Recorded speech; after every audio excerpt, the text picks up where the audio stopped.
All right, well, why don't we get started? Does that sound good to everybody? Yeah, All right, if you don't mind, why don't you guys mute out? Um, I or will. if you don't mute out, I'll mute you. One way or the other. I give you the choice up front to make it feel like it was your decision. Um, so thank you again. We are here at week 4 of the class Just Jesus, and I think we've had some really good, robust discussion over the last few weeks. I've actually been really impressed with the various things that people have said and brought up. And so I'm hoping that this week will be just as interesting and just as good. And we will keep moving through the timeline of Christianity. And I know Don has some good things for you, so I'll say a prayer and let him get going with everything. Sound good? All right, great. So let's pray. Lord, thank you again for the opportunity to be together. I hope that everybody's doing okay at home. And I pray that if anyone is struggling or doing poorly, that they or they know of anybody, that they would reach out and let the pastors know or someone know who need might need to get some help. So we pray for those all around who are struggling. We hope everybody can get the vaccine, and we hope for a good evening. Amen.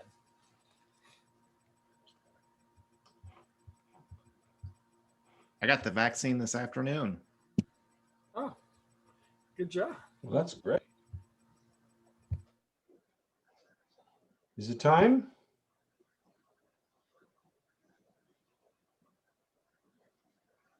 Go ahead.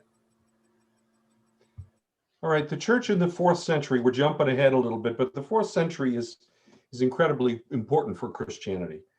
It faced one of its greatest post-first century challenges that also created one of the most beneficial opportunities for one segment of the early church in particular, one area.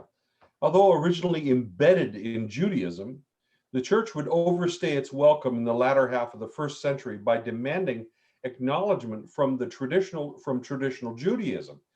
Essentially told to either be Jews or leave, the church was without protection in an increasingly hostile world. This has a lot to do with the dating of Matthew and Luke, because there were coins minted in the Roman Empire, showing Judea vanquished. So Jews were not the most popular people in the Roman Empire in the latter third of the 1st century, and it was important for early Christianity to excise itself from that. The Western Church was firmly a product of Pauline development, and whose roots ran deep within its more prolific success in the powerful Roman Empire. This is a patron, in a sense, the protection of the Greco-Roman world for this fledgling movement that had to distance itself from Judaism. All right. What have I got going here? Something is not working. Let me try this. Oh, this happens once in a while. Folks, just bear with me a little bit, okay? Yep, it is dumped, so.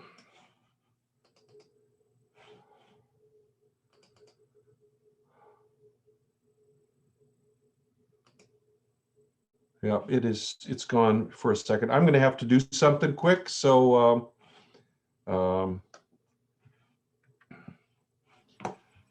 let's see here. Once in a while, I get just a little frozen in there. Let me back out of this and come back in on it, okay? It's the retribution of the Holy Spirit. Yep, exactly. That's the price of heresy, I think. So I got to the part last week about how we were saved in 1906. Yes. Yep.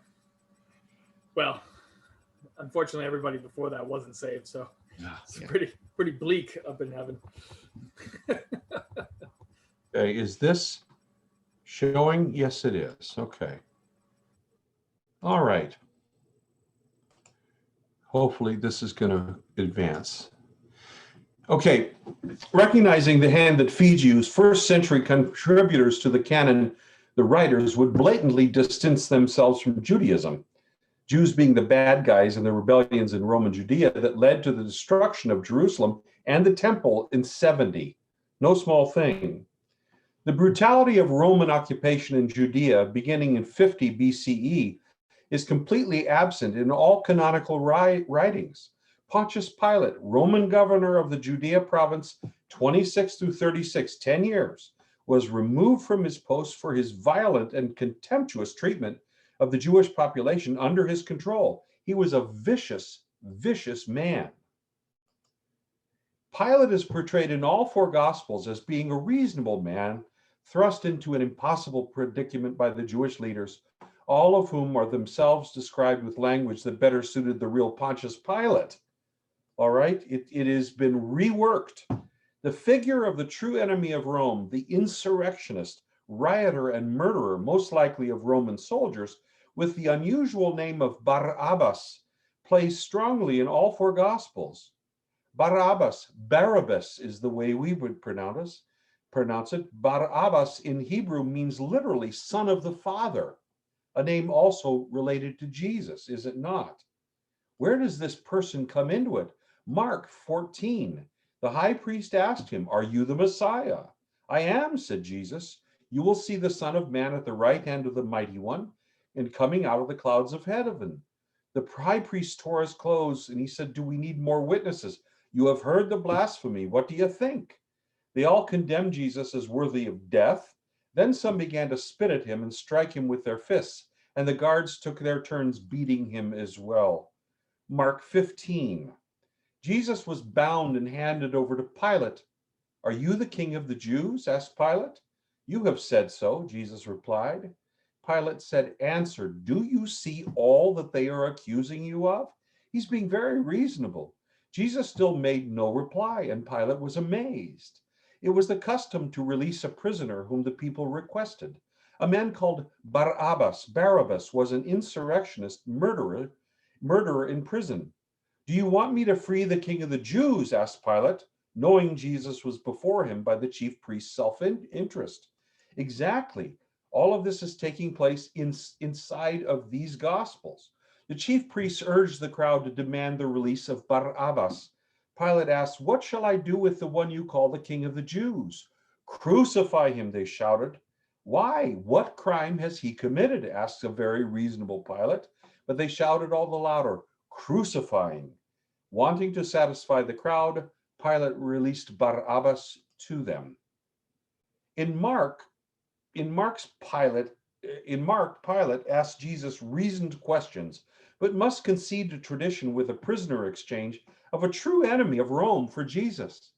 This is a true enemy of the Romans, and Pilate, he's such a nice guy. He says, "Okay, we'll just make this switcheroo." The Jews condemn, spit, strike, beat, scream, and demand for Jesus's crucifixion, something that has to be overseen by the Romans, not by the Jews. The Gospels of Matthew, I can't, this is underneath something. Rachel, would you just read the first sentence? Rachel? Yeah, I'm here. I think I see the same thing you do. The Gospel of Matthew and Luke being synoptic with the earlier material. The earlier Gospels of Mark tell the same story with a few added and interesting details. Matthew, remember, we're moving forward in our Gospels. Matthew 27. Pilate's wife said to her husband, "I have nothing to do with this just man," right? Just man.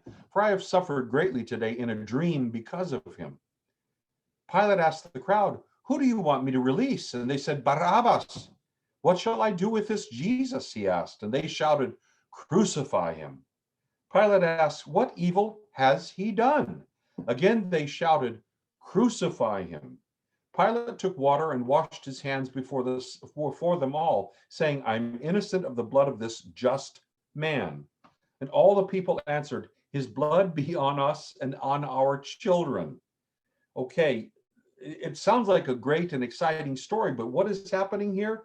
It is getting Rome clean. It's getting Pilate clean. It's saying it's not the Romans, it's these bum Jews who all say, just crucify him, and for nothing. And they said, his blood be on us and our children. I mean, this is very craftsmanlike writing. In Luke, the multitude said, we have found this man perverting Rome. They're now turning him into to the Romans, forbidding we pay Caesar's taxes and calling himself the king. Pilate said, I find no fault in this man. After hearing this, he says, I find no fault in this man. They're cleaning up Pilate, and by that, they're cleaning up Rome. And they said, he speaks against Rome from Galilee to Jerusalem. And Pilate said, I have examined him, and I have found nothing. The crowd shouted, give us Barabbas and crucify this man. Pilate again tried to free Jesus, but they again shouted, crucify him. So Pilate gave them Barabbas and gave Jesus over to be crucified. And finally, the last gospel of John. Pilate asked the Jewish leaders, what crime has this man committed? If he wasn't a criminal, we wouldn't have brought him here, they said. Pilate said, remove him and judge him by your own lies. He says, I don't want to be bothered by this. They said, our laws do not allow us to execute him. Pilate said, I find no basis to accuse him. Shall I release him? No, they shouted, release Barabbas to us instead. So Pilate gave them Barabbas and gave over Jesus to be crucified. This whitewashing of Pilate into a most reasonable man caught in the pressures of a large and unruly mob, all howling for the blood of a man he is certain is innocent, as he acquiesces almost meekly to their overwhelming authority. This is not Pilate, and this is not Rome, and certainly not in this time in Jerusalem. These are later writings that are designed to say it's not the Romans, it was those Jews that did this. That certainly was the preferred Roman method of rule, as in never. That didn't happen that way, and certainly not under Pontius Pilate. So what is accomplished by this historical rewrite? It's the demonization of Jewish people and the pandering to the state of Rome as a potential patron for the church. Guess what? People act like people, right? As the early church developed outside of its birthplace, indeed, as the vacuum left in the destruction of Jerusalem and the central authority of Judaism, the temple, right? The temple is everything. Judaism would be reinvented in the diaspora of the Mediterranean basin by the Pharisaic movement. The Pharisees, they would reinvent Judaism without a temple. That's who, and guess what? They're the voices that are always put on the block in the early Christian writings of the Gospels. The Pharisees and scribes, arch enemies of Jesus in all four Gospels, were cast in these roles not because of their authority in pre-70 CE Jerusalem. They had very little. Instead, it was due to their challenge of the early church in post-70 Jewish Reformation. This is where it gets hot. Multiple Christian doctrines developed independently of one another throughout the Mediterranean basin. Each reflected the cultural and religious norms of the local people themselves. The early Greek Jews are going to have their own flavor. The early Egyptian Jews would have their own flavor. It is very, very much adapted to the peoples in question. It's not the same thing. With the aggressive drive of the Pauline message already dominant in the Greco-Roman center, and the adoption of Roman structure taking steady form, why do you suppose it's called Roman Catholicism? It was linked right on to the format of its patron. The late first century church was heading into the second century well armed with Roman-style might to crush any form of Christianity that differed from itself, meaning the Pauline doctrines. This adoption of both military and imperial Roman strata would set into motion the Roman Catholic power structure that still exists to this day.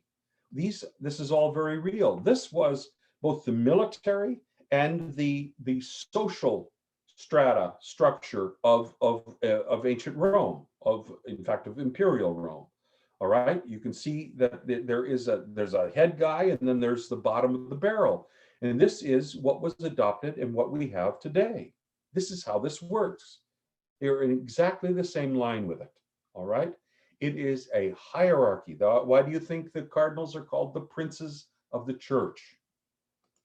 It all is a part of something that is so old, armed with defending the church, their church, and therefore God from all heresy anywhere in the 2nd and 3rd century Christian world. Differing Christian forms were crushed most violently. This was a war of doctrine. By the late 3rd century, Christianity was seen by Rome more as a violent cult made up of warring factions, not unlike the mafia family wars depicted in the Godfather films of Francis Ford Coppola. 5 families of New York, and these branches of different kinds of Christianity, and they're at war with each other. Have things changed much? Think about Belfast. What was it all about? Catholics and Protestants. Catholics and Protestants. It just still goes on. It still goes on. And in lots and lots of little ways, it still goes on. Ultimately outlined by the Emperor Diocletian in 297 CE, these bans were lifted just a little while later in 311 and 312 by Constantine, allowing all foreign religions the right to peaceful and law-abiding exercise. Constantine said, you can come out from under your rock, but you play by my rules. And he meant it. And he had the power to back it up. And it wasn't just Christianity that got to come out, tons of them. The cult of Isis out of Egypt, the 3 biggies were Christianity, Mithraism, the worship of Mithras, a mystery cult, and then the cult of Isis, very, very much linked with Mary in the early Catholic Church.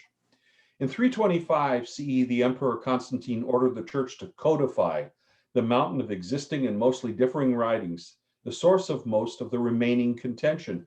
These writings, there was lots and lots of it. I used to call it is it 88 bean salad or something like that? There's so many writings that were in contention out there. And of course, we have the Pauline Church that wants only writings that support its position. In 326, the First Church Council was convened through the efforts of Eusebius, Constantine's church contact, and the Bishop of Palestine. Bishops from all cities in the Christian world gathered in Nicaea, and the process of working through over 80 divergent documents into a final list was begun. Now, there's lots of stories about, they put all the books on the altar, and in the morning, the 27 books that are our common canon were left on it, and everything was laying on the floor, always trying to attach it to some kind of supernatural thing. This was a big fight between factions, and one faction, the Pauline faction, it won. It had Rome to back itself up. The notable result of this first council was the emergence of the first universal creedal language of the church, right? That's going to be credo, right? Credo, it means I believe. Credo, I believe. And this is the Nicene Creed. It's our earliest creed. And guess what? You had to believe this. To be a Christian, this is what you believed. To be in, you believe this, all right? So, credo, I believe. And it begins, I won't do the whole thing, but I believe in one God, the Father Almighty, maker of heaven and earth, of all things visible and invisible. Doesn't sound like a big challenge, right? It's tough if you're from a polytheistic background, okay, because we're going to shrink us down to one God. Unlimited power. God can do anything, right? We hear this all the time. God has unlimited power, almighty. God can do anything, right? Hear this all the time. A universal creator, all right, creates the caboodle, everything. What about that invisibility? It's just a little word, right? It's just a little word in that first sentence of this whole thing. But if I don't believe in invisible beings, am I not a Christian? Am I out? Because remember, this is the Nicene Creed. You had to say this. You had to say this to be in. So I guess if I don't believe in invisible beings, I just don't have any way of conceiving of invisible beings. If I don't, am I out? Am I out? Suddenly, in the first phrase, I have an issue, right? I believe in one Lord Jesus Christ, the only begotten Son of God, born of the Father before all ages. Well, what in the world does this one? There's only one Jesus, and that's no problem, right? There's only one Jesus, the single offspring of God, the single, right? The only begotten Son of God. Job 38, when the morning stars sing together, they are the sons of God. That's not the only one. How about we'll swing into Romans 8? For as many are led by the Spirit of God, they are the sons of God. All right, this is language that already exists, that predates these kinds of things. But the point is that it's a term, sons of God, and there's many more than this, sons of God. So the only begotten Son of God, but what about that phrase? And then born of the Father before all ages, born of God before all creation, is Jesus God's first creation? Because the language is going to get a little bit muddy as we go along. We're only in the second phrase of the Nicene Creed. God from God, light from light, true God from true God, begotten, not made, consubstantial with the Father, through him all things were made. All right, this is the third section. True, one true God, two true gods. Is this one or is it two? It gets a little bit muddy, right? One light, but light from light, that's two lights. Are we edging into polytheism? I know the language of the Trinity can get pretty muddy. I remember when Alex was a part of I'm not sure what it was, but there was an imam from Islam, there was a rabbi from Judaism, and then there was Alex, and the two of them are talking about monotheism, and poor Alex is sitting there, and you can just see that they're hammering away at him a little bit over this issue. They believe in monotheism, but we have this muddy area. So is it one true God, or is it two true gods, one light, two lights? Gestated normally, begotten, not made. Gestated normally, not supernaturally. That means that however he was conceived, he was developed within Mary's body, within a mother's body, and was delivered normally. All right. The same substance as God. Now that gets a little weird, isn't it? Jesus is the same substance as God, through who all things were made. Through him all things were made. Who made all things? Is it Jesus that made things? Is Jesus God's first creation, and then afterwards, like John describes very much, that Jesus then created everything? And this is what this is implying here. The same substance as God, through him, Jesus, I assume, all things were made. After God created Jesus made everything else. We're drifting. This is what this language is asking. And if you don't believe this, you're not in, right? For us in our salvation, he came down from heaven, meaning that's where he was. That's where his home was, Jesus. And by the Holy Spirit was incarnate of the Virgin Mary and became man. All right? We know this stuff. We've lived it all our life. He left heaven for us and our unacceptability to God. Salvation, for someone to save you, you have to be in a dire peril, or you have to be in some kind of doom that must be reversed so that you are no longer in that condition. What is our salvation? That we are made clean and acceptable. We covered this last week, to God, so that we can enter into eternal life in heaven. But you can't get that because God does not accept us. Paul gave us it very clear of original sin. All right. Luke 1:35, the Holy Spirit will come upon you, and this is about Mary, and the power of the Most High will overshadow you. For that reason, also the Holy Child will be called the Son of God. The Holy Spirit will come upon you. This is a description of this event where Mary is to become pregnant as a virgin, and the power of the Most High will overshadow you. For that reason, also, the Holy Child will be called the Son of God. This is what we have to absolutely say. So is Jesus half human? Is Jesus half divine in this? But again, we have a problem in that women were viewed as basically petri dishes, little ovens, that everything, all the genetic material came from the Father at this time. All genetic, even though they bred horses and every other kind of mammal, knowing that it was a co-genetic material, and they knew that. But when it came to human beings, it was only with the misogynistic realm of males, right? Only with humans. So what if I don't believe? What if I don't believe in some of this stuff? If I don't believe in the invisible beings, am I not a Christian? If there are other sons of God that I'm told about in the Bible, am I not a Christian? Because it said God's only son, but it also says this. If I believe in only one God, just one God, am I not a Christian? If I don't go with the language that is finally developed in John, you don't find this language earlier on. You don't have it in the previous synoptic gospels. You have it in John, and obviously Nicene Creed reflects that. If I believe in only one God, if I am a monotheist, does that make me not a Christian? If I don't believe in a virgin birth, am I not a Christian? All right, these are the questions of this. So here we have this fancy country club, the Perfect People's Country Club, right?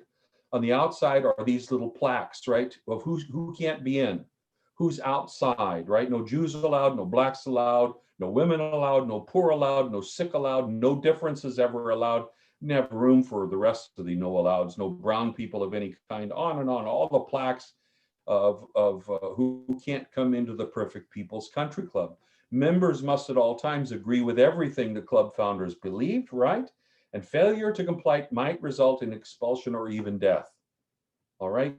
Now, all I'm saying is creed sets this up. You have to believe every single word of the creed to be in. What if you have a problem with any of it? It's not until 397, I can't see the top of it. If anybody can read the first line. It just Not this until thing. 397 and multiple later councils was the Christian canon, as we know it, agreed upon and ratified at the Council of Carthage. Finally, it was by this time almost 400. All other forms of Christian thought, as well as differing writings, were deemed heretical and were ruthlessly met. All right. At the dawn of the 5th century CE, Christianity was firmly rooted throughout the boundaries of a diminishing Roman Empire. The Roman Catholic Church would develop unchallenged and far removed from its humble 1st century beginnings. Unchallenged power, tremendous wealth, well-armed and ambitious for more, the church would reach unchecked into the lives of the poor, all the way up to the top, to the royal houses. Imagine if in every village, town, and city, in every county of every state that every US citizen hails from, imagine if there was only one choice, one church from the smallest to the grandest cathedral, with a hierarchy of deacons, priests, bishops, archbishops, cardinals, and a pope in charge of everything. Come on, don't freeze on me again. Oh, this happens sometimes. I don't know why it does. I think it's probably Alex. He does this to me. Let me take this out and see if I can get it to start again. Stop here. Forgive me, folks. It just drops sometimes. Not at a good time either.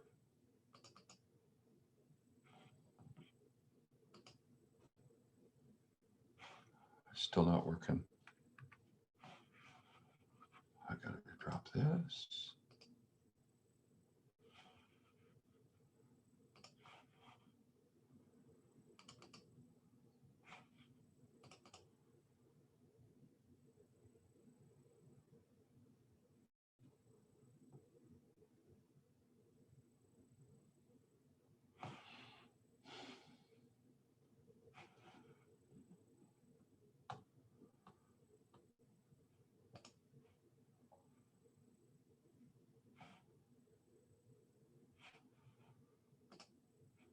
Okay.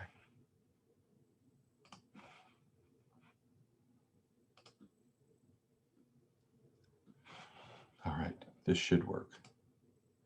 Imagine if owning a Bible was a capital offense. Imagine if a local mayor, state governor, Congress, Supreme Court, or president could be declared an enemy of the church and declared excommunicate for anything the church deemed unacceptable. Imagine this and welcome to the 5th through the 15th centuries.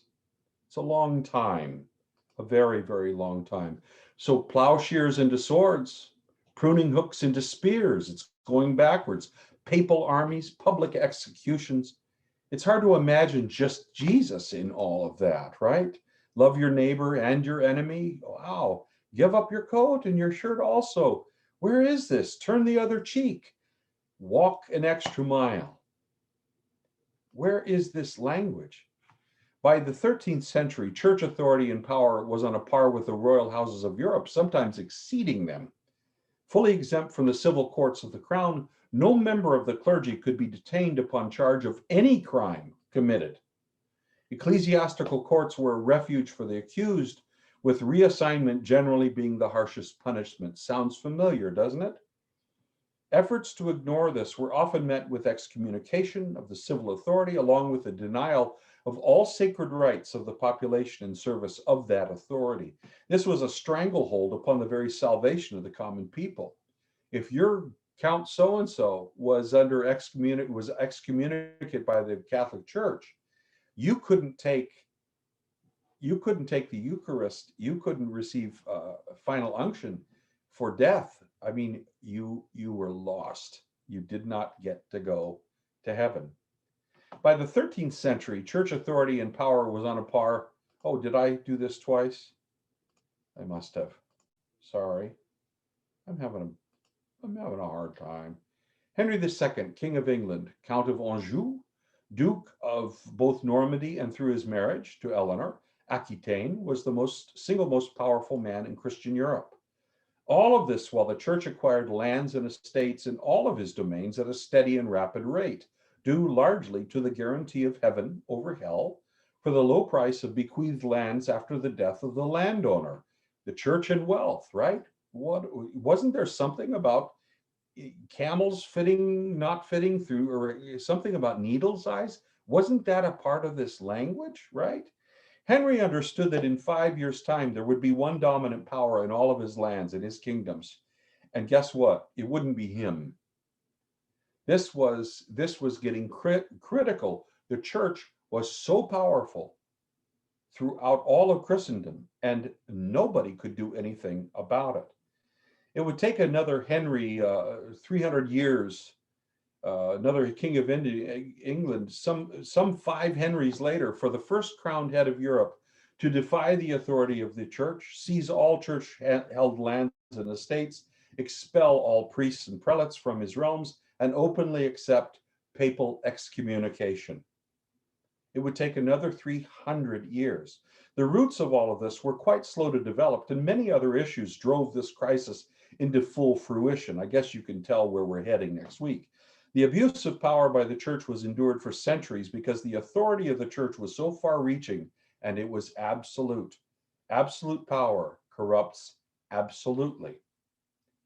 So here we have this thing that should work out so well, right? This wonderful even-sided triangle, Jesus and people. Isn't it about people? And institutional authority. All right, that's the other side. And it should be in perfect balance. Historically, we have a very predictable and regular pathway of how this plays out, right? The early 1st century, people and Jesus and his message was in this incredible pressure cooker of Rome and Palestine, right? Jesus is connecting with people, and the bad player, what makes it in imbalance, was the presence of Rome, right? Mid-1st century, Jesus and people keep staying the same. Temple Judaism says you can't be a Christian unless you're a Jew first. Continuing in the mid-1st century, it's Paul. Paul is calling all the shots. Paul is saying, this is what Christianity is. It is what there is more strife inside of it, and that's imbalanced. Late first century, Roman church hierarchy, as the church is starting to line itself up with the Roman model. And once again, we have this thing that never changes, Jesus and people, right? Mid 4th century, right? Roman church orthodoxy, meaning it comes down to exactly what we say it is. And we're going to even back it up with creedal language. It is out of balance. 5th through the 16th centuries, Roman church absolute power. And the same thing, it just sits over there. Jesus and people, it never changes. It never, ever changes. So this model that should be in balance of Jesus and people and institutional authority, it should work out. That's fixed and unchanged. People they're fixed and unchanged. Jesus is fixed and unchanged. The message doesn't change. It's this. It's this. Hungry, thirsty, strangers, sick, those who are imprisoned. It goes on and on and on, including people who are different. People who are different. Different from who? Well, unfortunately, usually it's about the institutional authority, because they are saying that they are the voice of Jesus. This is throughout history. So Jesus and people, fixed and unchanged. So that institutional authority, it's a little bit problematic. So what actually is that? What is that? Okay. How does this thing, what exactly is the role of the church? What exactly is it? What is it supposed to do?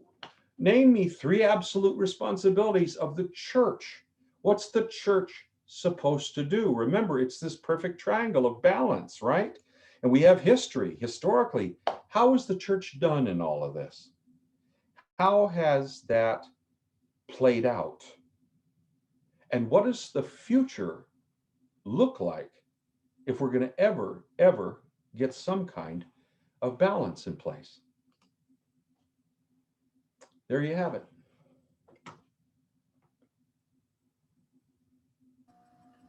All righty. So, thank you. Appreciate that, Don.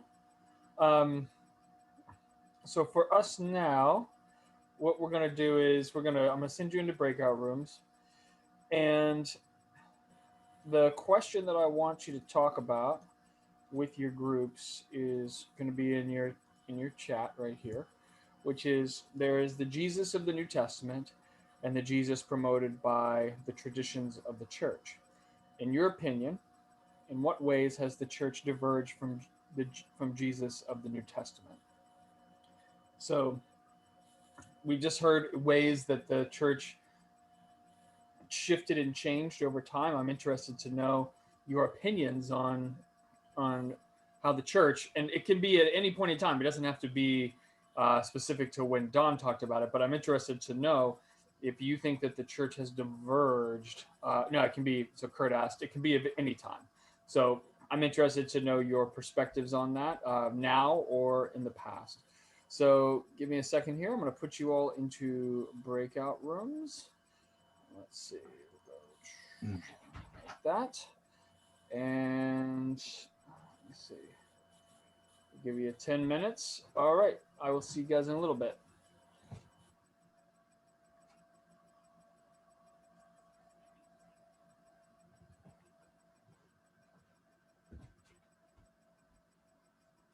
I can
I'm working to wrap my brain around this particular question. I know, this is not an easy one.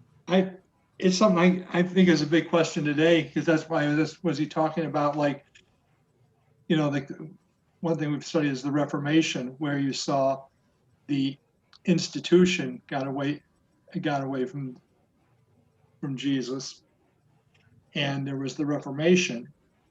And then, but if I look at today, I see, when you say the church, I mean, which church? There's so many different flavors, and I think there's a big schism between two, and I think there's what we see in the public is, a lot of things that are not in spirit of Jesus, and that's what troubles me, and I've seen that in the last 30 years. And actually, I think it goes back to, like, when we talked about 100 years ago. And then I make the analogy, if you take Alex's, like, some things he said toward the end of last week's class, that it goes back to the early 1900s. I think that is the same thing.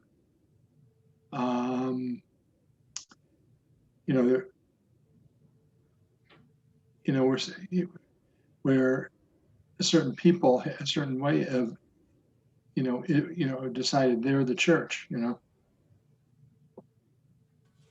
Well, I think that in this, I guess the question that I'm really asking is, are there things that you see in the New Testament that represent who Jesus is that were changed by the church, or that you think have been impacted by the church that aren't true to who he was? Well, certainly that Jesus, as someone who wanted to take care of the poor and the sick and the hungry and the people that needed to be clothed, and the church is not. This is not. And the church was all about accumulating wealth and absolute power and autocracy, and it was not. It was developing a hierarchy. It was developing a caste system. It was not everyone should be equal and should take care of everyone else at all. So there was a marked divergence there. That's a good point. Any other ideas on this? Oh, for me, can you hear me, Alex? Yeah, Mike, go ahead. Okay, yeah, for me, when I think of Sermon on the Mount, think of the bread and the fish, that to me is Jesus. When I started learning about how Paul created the Christian church, you can say that somehow they were aligned, but they'll never be the same in my mind. I think, Alex, you've used the term, and I don't even know if this is the right word, but itinerant. Jesus may not have had much of a way of communicating. So, if we were to walk up, if he actually beamed down and we were actually to walk up to him, at a Target, we probably wouldn't think we have anything in common with him. And he could have loaves of bread and he could have fish and he could say, let's create a new world. And we might just walk away because, everything that's vested in the Christian church, not that I fault it, but it doesn't seem to have any connection to what Jesus' message was. No, I think that's a really important point. I mean, I'll point out something that's a fallacy between the church and Jesus. Is take me, for example. I make a salary. I make a living off of working in the church. Jesus did nothing like that. I mean, what he would do is he would go and hang out at people's houses, but it wasn't a job. It wasn't a job. It wasn't something that you did as a career. And that, I think that when you bring that kind of element into it, you think about all the money you all give to the church every year. It's always concerning to me personally that most of that money goes to pay for salaries as opposed to doing a lot of other things. Now, of course, I'm appreciative of that because I can live, but Right. the truth is that it's not, I don't think that is necessarily in line with the intention of what Jesus was trying to create. A church where people have careers. That's just one example.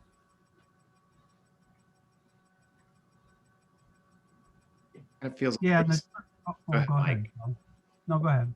Right. it feels like there's some arbitrary things that we've established that we need to believe in for Jesus. So it seems kind of arbitrary that it's important that we believe in how he was born, for example, and instead of, like the messages that we got from the things that from the stories that should be teaching us how we could live as people. So, and it feels to me that, like, at least growing up, it seemed like those were the emphasis. Those were the things that were the emphasis in what I needed to believe, those kind of arbitrary things, rather than kind of an example of how I should live my life. So. Yeah, well, and that's an interesting question. I mean, that again is a very interesting point, which is, in the church, so often how you live doesn't matter as much as what you believe. I've seen situations, I mean, recently even, where there are some people who they don't really care the kind of person that you are. They care far more, what do you think? And if you think the right thing, you're fine. You can live any way you want to. You can do whatever you want. It's a matter of, do you believe in these certain doctrinal things? And I mean, that's something that I've been accused of on more than one occasion, is that I don't subscribe to the doctrine straight down in the way that they think I should. So I think that that's a really important point, which is, I do think that gets away. And that is a perversion of, I think, the church is to say, this is what it means to be a certain way. And we see this, of course, the first time that really happens, of course, is 325 with the Council of Nicaea. Any other ideas? Sorry, go ahead, Susan. Yeah. Doesn't that go back to what we talked about last week or the week before? The belief that if you just believed and had faith, you were going to be fine, and it didn't matter what you did or how you lived or what that. Isn't that just sort of hasn't that just kind of been carried forward? Yeah, well, and of course we did talk about that, and you're totally right. The idea of, if the purpose of Christianity is to get to heaven, the Right. emphasis can, and particularly if it's Paul's church, as Mike talked about, where the whole point is you just have faith and you're good to go.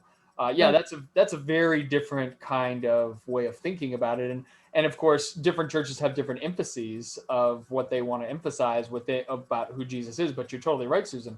If you're going to emphasize, for instance, afterlife, then you're emphasizing a very different way of thinking about Christianity. Then I think that's a question. Did Jesus care about you going to heaven? And was that what he wanted for people?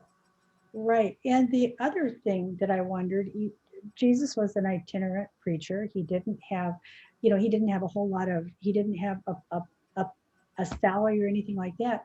But was the early church did we have to create a structure in the early church in order to carry some of these things forward? That's why you have a structure, because the structure actually makes things happen. Yeah, no, you're right. I mean, the structure allows for organization. I mean, that's a big part of it too, is, it's that organization that ultimately gave me a job. It's like things like that. Yeah. Because otherwise you would be just an itinerant preacher going around and hanging out at various people's houses and hoping that they would be feeding you lunch and dinner. Yeah. Yeah. But we're going to head back out. Thanks for talking about it. We'll be interested to see what other people have to say. So Yeah. We'll see you guys in the main room. Did you get into some good discussion? We got shut off. Interrupted. That's okay. Well, I mean, like, tell me a little bit about some of the things that you all were talking about. I'm interested to hear. Well, I think we talked a lot about the forces of history and how that really determines so much of how Christianity developed. It has so much to do with what it turned out to be, because it served other interests other than the spiritual ones. Mm, I mean, interesting. I don't know how well I'm summing up what we all kind of, rambled a bit to each other. This was a thorny one. I mean, it really the words became very vague very quickly. Okay. I think the other thing that Hal said is that that wrestling with the legacy of history, and how it served, whether it was colonialism or a ruler, a despot of some kind, or it was. In other words, it seems like as though, and again, we're cherry picking history with what Don shares with us, but the story is the same a lot. It's this: you get wrapped up in the needs and wants of another movement, and then you're not serving Jesus, and you're not serving people, and then holy cow, what happened? And so really the question is, how can this happen, and how can it, I mean, how does someone grow spiritually in the midst of all that? I mean, it's Right. Yeah. Yeah.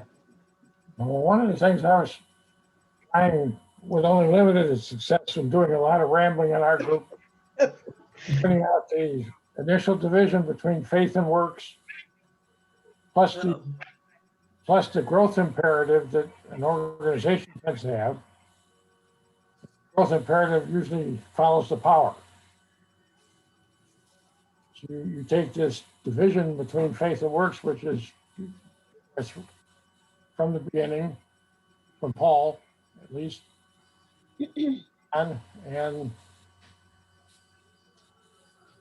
you have a growth imperative. You get growth initially by persuasion, later by force, if you get big enough by persuasion to apply force.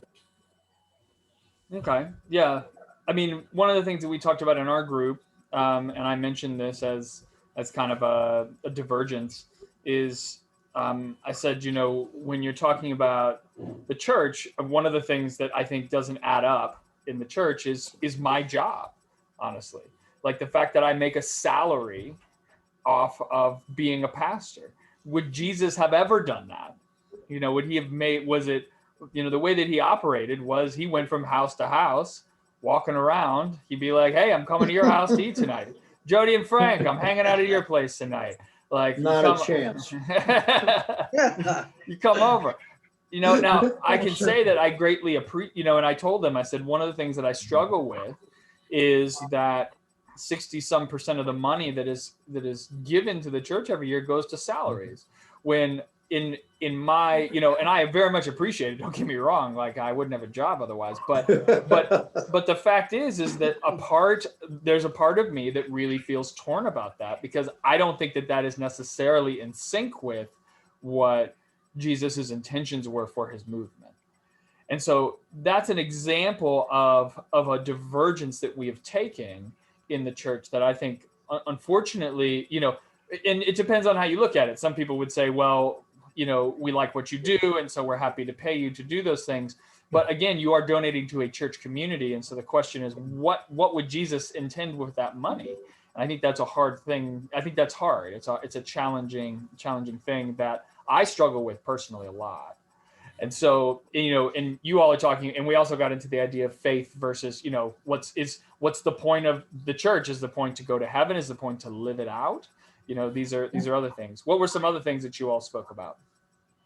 Well, Alex, I think what you just said about the salary going to the pastors ties into something we talked about. And again, what would Jesus do back in the New Testament and after that?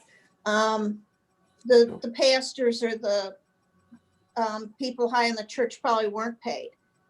But we've talked like you asked us to do about change in the church and how the church has changed in just the last 8 or 10 years. And a lot of that is to retain membership and to get new membership. And in order to do that, we need good pastors. Look at our big fancy building. Would Jesus have had that or required that? No. And I can remember when I was a teenager or something, people saying, "What? Think of all the money that goes into that big fancy building." And this was in Cincinnati. It's not our building. But do we need that? Well, again, it's the same thing. To retain people, attract people, we need some of those things. And that's change. Yeah, well, in a sense, what you're saying is the church has become a business, so to speak. You like, as opposed to, as it's an organization that is operating in the guise of a business, in the sense that you need to have people buying your products, so to speak. You need to have people contributing to it. Now, those are ways that we don't like to talk about the church, obviously, but those are elements of kind of what's happening. But don't you think we're talking more and more about it? Oh, 100%. I mean, yes, because you brought it to us in one of your very first sermons 8 years ago. You laid it on the line, Alex. You said, if we don't change, if we don't do yada, yada, yada, this church is not going to be here. What did you say, 20 years? 15 years? I forget. But I think it shocked people. We hadn't thought of that. Mm-hmm. Well, at least I hadn't. Yeah. Well, and this is true. I mean, and part of it is, I want the church to be here, in the future, because it's influenced a lot of people's lives for the better. We wouldn't have Don's class. I mean, who would come to listen to Don at that point? We need to have the class, so got to keep the organization going, Alex, I'd be willing to make a big donation if you could sure I get that right away. Yeah, so that's Tom, you're bringing up a great point, though. That's another thing, is like, and we're gonna, of course, this is getting into next week's, is about the idea of why are we even doing what we're doing? What is the reason that we're here? And not because I don't want to diverge too much. I just want to say I want to bring up just a point of conversation, because I think this is really critical to something that Don talked about, which is once Christianity, the church was able to survive because it got involved in the politics of Rome, right? That's part of how it was able to thrive. However, the politics of Rome began influencing the church, did it not? So when the church gets involved in politics, right, it becomes very hard to maintain the actual teachings of Jesus. Don brought some of those up. So love your enemy, turn the other cheek. I mean, Jesus was in many ways a pacifist. That scene that you read from the New Testament with, where we see Pilate, who is portrayed inaccurately. The fact is that it is likely that if Jesus was acting in line with his beliefs of, if those teachings were true to him, he would not have fought back anyway, even though Pilate is portrayed in a way that isn't true to who he was. So all of a sudden, now that the church is elevated through politics, right? And you think about somebody like Constantine coming in and saying, okay, now, Christianity is legal. Eventually Christianity would become, that's 380, that's a ways down the road. But Christians were asked to fight wars on behalf of their government, because fighting for the government was fighting for God. So how do you handle this dichotomy where the teachings of Jesus send us one way, but the church, which is enmeshed with the government, sends us a different way? So that's the question that I think we need to think about a little bit, because what he's talking about is something that totally changed the landscape of Christianity for everyone. Because now you can't, if you're a Christian and you're living in the Roman Empire, you got to fight for Rome. And fighting for Rome is fighting for God. And you can't come to them and say, well, Jesus, I was reading the other day, not that they read or even had a Bible, but I was reading the other day that Jesus said, turn the other cheek, and that I shouldn't fight back, right? And that I got to love my enemy. And they're like, I don't really care what he says. I need you to get in there and fight for these people. So how do we deal with that? Because that is probably, I think that is one of the elements that we often overlook. Is Don was bringing up doctrinal things, right? Of how you have to believe X, Y, Z to be a Christian, which is very true. That changed it a lot. But you also have to think about the element of how to live Jesus's life. Once you get into an institution, it changes all that. So how do you all deal with that? I'm interested to know. Give me some insight. Help me out. Well, don't you love the Middle Ages? They had prince bishops. Come on, how much intertwined can you get? Right. Yeah. I mean, the second son was the heir apparent, or the first son was the heir apparent. The second son was a prince of Rome. Mm-hmm. The reality, I think a reality is that once you get in what we like to call specialization of labor a little bit, the only effective way to get almost anything done is through some kind of group organization, small or large. And we humans like to scale them, so we have a tendency to go for large and stuff. In order to even do the most minimal functions, you have to have some group organizing impetus. Right. Well, and that once you get on the organization path, if you take it to extreme, you have a problem. Right. Well, and that's and I think you're right to point that out, Barrett. Yeah, I think you're right to point that out, that if you're going to be effective, you need to have an organizational pattern. And of course, no person wants to run an organization for free. Like that's like somebody wants to be compensated, or they have to have some way of living as a result. So it creates itself. It's the way that we organize our society is in the same way. And so it starts to reflect how we operate. The problem is that in doing that, we often leave behind the things that matter in order to do the things that we think are important. And those are two different things. I think that's something that has been so clear to me, is that oftentimes it's very hard for the church to develop people to actually be the Christians who Jesus intended them to be, because we have all these ways of feeling pulled in other directions. So, I mean, can we go back? Let's go back to the question real quick of, you're a Roman, you're living in Rome. They say to you, we need you to fight on behalf of Rome. Jesus says, no, you can't do that. At least if you're going to follow it by the letter, if you follow it literally. How do you deal with that? What's your way of compensating for that? There are not a lot of choices, really. The church needs to go underground.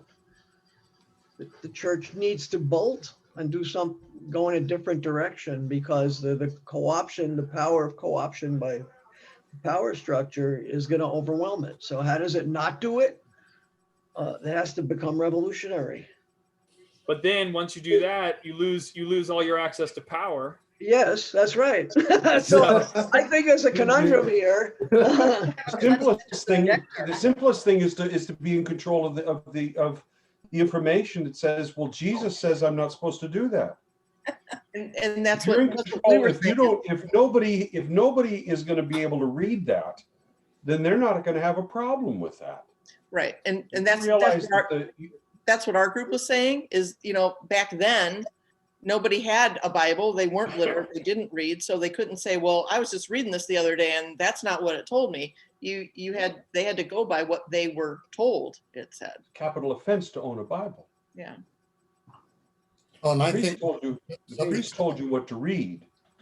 Yeah, something that I was talking about was the idea that in my experience growing up, now granted, this is a lot of it through as a child, but I was never aware of a greater church outside the church, because I was always in a Protestant something. And by the time I was an adult, I was in a church that had a congregational polity. So weren't implementing someone's liturgy or or outreach or anything else. So in my experience, all politics is local, all church is local. When we did food drives, it was for the local community. When we did anything, when we went trick-or-treating for UNICEF, when I was in Crown Formation, that's about the broadest thing. And that's really the first time I can remember thinking of some organization outside of my local church/community. So again, this message that it's greater and grander and that it has a dimension outside of local is, yeah, it's something that I can imagine around the world through the ages. I'm worried about whether the crops are coming in the fall, or am I going to get them in the spring? And so it's you keep your head down, you keep moving. Thanks. What were you gonna say, Tom?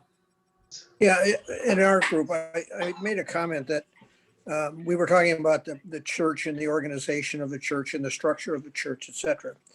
And this may be heresy, and so you can disconnect me if you want. You know, I would say the vast majority of people at our church have no clue what the synod does, or what the General Assembly does, or possibly even what the presbytery does. We're in the church because of our church community. We're in that because we want to learn, we want to follow, and we want to share.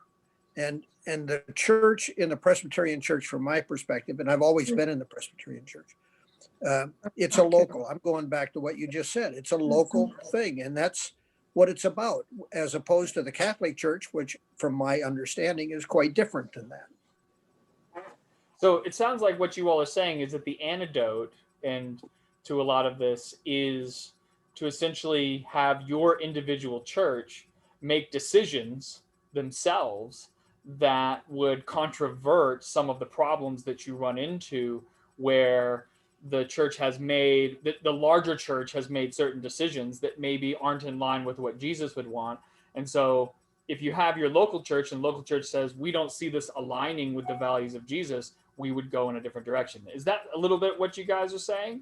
If that was a solution to the problem? The bigger the scale, the more a problem you have. Because like, well, it's what Tom's saying with the Catholic Church, because you're right. The Catholic Church, what the Pope says trickles down. That's what it is, right? So it's at the top. It starts at the top. We in our church, we're not congregational, but we do have autonomy to make decisions on our own, to live, to kind of to operate within the bounds that we feel is appropriate to our community. Now, that does have its limits, but the truth is that we do have that capacity to do those things. So does that sound like it's a solution that you all are offering? Because you keep coming back to that idea of it's local, and where we do locally, that may be a way of overcoming this problem. I think Alex, that for the most part, that's true, but there are going to be certain issues that are more important to one member of our congregation than to the other members of our congregation. And then we're going to have people either come or go, because that's whatever that is, that's critical to them. And they just have to go someplace and find other believers who are in their camp, or vice versa. I know when my dad left the Presbyterian Church back in the early 60s, because I forget her name, there was a very radical black lady, and the General Assembly was very supportive of it. The name Andrea Davis. You got it, Andrea Davis, and that was important to him. That was really important to him, and he had no option but to leave. But that's the choices we have. We have the choice to join. We have the opportunity to leave, or we have the opportunity to read the Bible and do it on our own and see how it works for us. Is that heresy? No, I think that makes total sense, and I think that's true. Heresy. Everybody has, and you're 100% right. Everybody has their issue, and somebody, it's the question is where is the issue? Where do you cross the line, and that causes people to say no more? I can't handle it anymore. I remember there was one when I first started talking about Jesus, and Mike actually brought this up when we were talking, which is that Jesus was itinerant, right? He was. this is a man who is not, he's not educated, at least, from Mark's version of things, and he's the earliest. So, he's not an educated man. And I said it was likely that Jesus was illiterate. That was it. She was gone. She wasn't going to take it anymore. Like the idea to her that Jesus could not read was too far for her, right? She couldn't handle that. And so it is true that everybody has their limits of what they're going to say, of what is appropriate for them and what is not. And so what this shows us is that where we are today is that we live in a world, a church world that is what I would call relativistic, which is every person has their own faith, every person has their own choice, and your faith is going to be, you have to live in a way that is genuine for you. Mm-hmm. And you hope that there's enough people in a community that are living their faith out genuinely enough and close enough to what we think Jesus is asking of us, that we're doing the right things. Are we doing it all the time? No. And I come back to the whole thing of paying me a salary. I truly appreciate that. I really do. But there's part of me that sits there and says all the time, I think that I don't know if this is right. Like I struggle with that all the time. And so I think that we're always trying to find that balance of what we can do best. And I think what Don is showing us through all of this is how I'm going to end it today, because I'm going to let you guys go on, is that the church, from what it was, has gone through so many permutations. I mean, literally from the beginning. It didn't take long for whatever Jesus laid out for that to start to change. And so we're not, there's no such thing as purity in the Christian faith. There never has been. And so I think what's important is that we're living it as genuinely and as truthfully as we know how. And I think that if we can, as a church, come to some kind of agreement, we're not going to agree on everything, as Tom said, but if we can come to some kind of agreement on what that means for us and how we're going to go about doing that, then I think we're going to have a much better opportunity, and we have much more potential to actually do good in the world in the way that Jesus hoped that we would. And so that's what I want to leave you with tonight, which is your faith is your own, and keep paying my salary. Those are two things I want to leave you with.